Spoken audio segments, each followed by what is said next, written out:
اس case میں آپ کو پہلے بھی ہم نے کہا تھا اس کیس میں کوئی دم نہیں ہے، اور جو آج جو پروسیکیوشن والے کیس آگے پیش کر رہے تھے دونوں ججز کے آگے، تو آپ کو میں یہ بڑی آپ کو تسلی دلا سکتی ہوں، آج ججز بھی پریشان تھے کہ تم کیا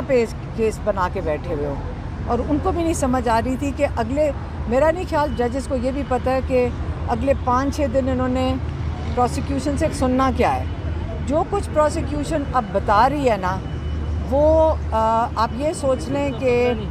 میرے خیال میں یہ عمران خان کے حق میں ہی جا رہا ہے جو کچھ آج پروسیکیوشن بتا رہی ہے۔ مطلب آپ کہہ رہی ہیں خوشخبری آنے والی ہے پی ٹی آئی کا؟ خوشخبری تو آ جانی چاہیے تھی، عمران خان اور شاہ محمود کو اب تک رہا ہو جانا چاہیے تھا، لیکن کوئی بات نہیں، جہاں انہوں نے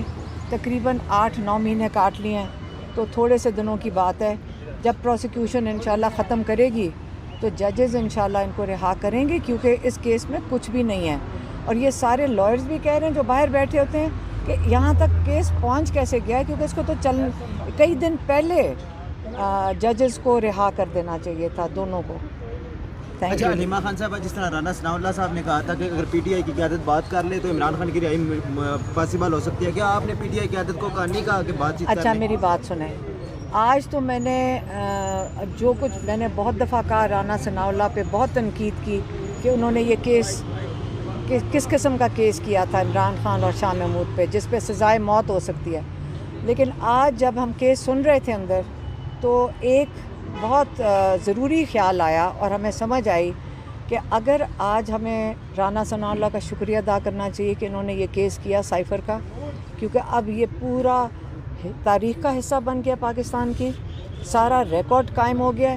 یہ ریکارڈ پاکستان کے، جب یہ کیس، یہ سارا ریکارڈ جائے گا سپریم کورٹ میں، اور وہاں پہ جو سائفر عمران خان نے بھجوایا تھا اپنی حکومت میں چیف جسٹس کو، وہ ابھی ان کے پاس موجود ہے۔ اس کے بعد ہمیں جانا چاہیے پاکستانیوں کو سپریم کورٹ، اور ان کو کہنا چاہیے یہ سارا ریکارڈ، پورا ریکارڈ تیار کر کے اس کیس کا پڑا ہوا ہے، اس کو بھی کھلوائیں اور وہ سائفر بھی کھولیں۔ آج بتائیں کہ روز ہائی کورٹ کے جج پوچھتے ہیں یہ کیسا کاغذ ہے جس کے اوپر سزا ہو گئی ہے لیکن ہمیں پتہ نہیں اس کے اندر ہے کیا۔ یہ کیس وہاں پہنچنا چاہیے سپریم کورٹ میں، چیف جسٹس کو سائفر کا کاغذ کھولنا چاہیے اور اس کے اندر دیکھنا چاہیے کہ آخر کار وہ کون ہیں جن کے اوپر آرٹیکل 6 غداری کا لگنا چاہیے، جنہوں نے پاکستان کے ساتھ یہ ظلم کیا ہے عمران خان کی حکومت گرا کے۔ اچھا عمران خان صاحب کی رہائی نظر دیکھتے ہوئے نظر آ رہی ہے 2 یا 3 سماعتوں کے اندر؟ نہیں، کیونکہ عمران خان کہہ رہے ہیں کہ مجھے پورا سال انہوں نے بھی جیل میں بٹھانا ہے، کیونکہ اگلا کیس کو تیار کر رہے ہیں نا، اگر ایک کیس ختم کر دیں گے، لیکن سائفر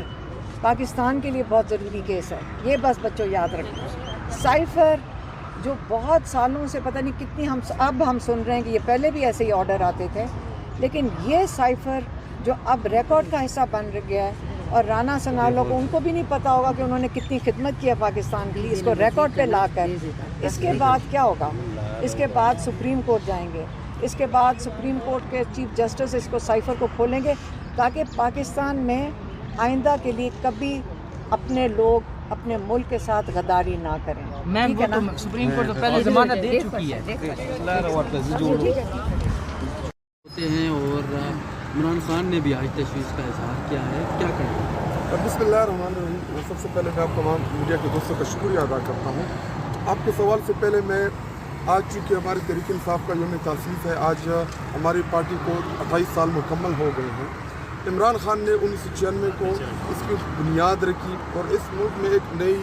جماعت مارد وجود میں آئی جس کا نام تحریک انصاف تھا، اور انصاف کا لفظ ہماری پارٹی میں اسی لیے ہم نے انصاف کا اس کو نام دیا کہ ہم اس ملک میں سول سپریمیسی کے لیے، اس ملک میں جوڈیشل ریفارمز کے لیے، اور اس ملک میں غریب اور امیر کے درمیان جو انصاف کا فرق ہے، اسی لیے اس پارٹی کی عمران خان اور ہم نے بنیاد رکھی۔ اور آج میں ایک کارکن کی حیثیت سے یہ مجھے کہنا پڑ رہا ہے کہ جس بندے نے اس ملک کو شوکت خانم دیا، جس لیڈر نے اس ملک کو ورلڈ کپ دیا،